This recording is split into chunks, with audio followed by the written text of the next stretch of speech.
റസൂലിന്റെ പ്രിയപ്പെട്ട ഭാര്യ ഖദീജ റളിയല്ലാഹു തആല അൻഹയുടെ മരണശേഷം അവർക്ക് വേണ്ടി റസൂൽ ദാനധർമ്മം ചെയ്തിരുന്നു.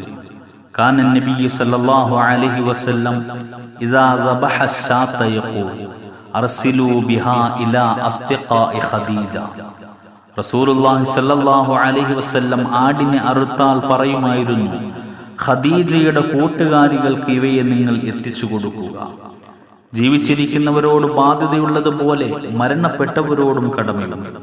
അബ്ദുല്ലാഹ് ഇബ്നു അബ്ബാസ് റളിയല്ലാഹു തആല അൻഹു പറയുന്നു, ജുഹൈന ഗോത്രത്തിൽപ്പെട്ട ഒരു സ്ത്രീ റസൂലിന്റെ അടുക്കൽ വന്നു പറഞ്ഞു, ഇന്ന ഉമ്മി നദറത് അൻ തഹുജ്ജ ഫലം തഹുജ്ജ ഹത്താ മാതത് അഫ അഹുജ്ജു അൻഹാ.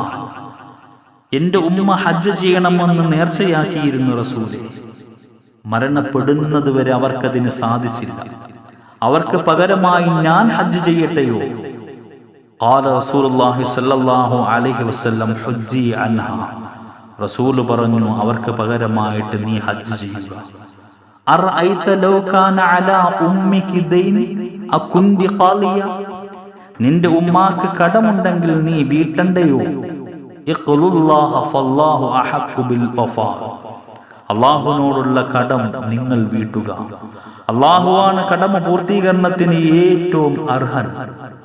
സഅദ് ബിൻ ഉബാദ റളിയല്ലാഹു തആല അൻഹു റസൂലുള്ളാഹി സ്വല്ലല്ലാഹു അലൈഹി വസല്ലമയുടെ അടുക്കൽ വന്നു പറഞ്ഞു, ഇന്ന ഉമ്മ സഅദിൻ മാതത് യാ റസൂലല്ലാഹ്. പ്രവാചകരെ, സഅദിന്റെ മാതാവ് ഉമ്മ മരണപ്പെട്ടു പ്രവാചകരെ. ഫഅയ്യു സദഖതി അഫ്ളൽ. അവർക്ക് എനിക്ക് ചെയ്യാൻ കഴിയുന്നതിൽ ഏറ്റവും ഉത്തമമായ ദാനധർമ്മം ഏതാണ് റസൂലേ? റസൂലുള്ളാഹി സ്വല്ലല്ലാഹു അലൈഹി വസല്ലം പറഞ്ഞു, അൽ മാഉ, വെള്ളമാണ്. ഫഹഫറ ബിഇറാ. സഅദ് ബിൻ ഉബാദ റളിയല്ലാഹു തആല അൻഹു ഒരു കിണർ കുഴിച്ചു. ശേഷം പറഞ്ഞു, ഹാദിഹി ലി ഉമ്മി സഅദ്.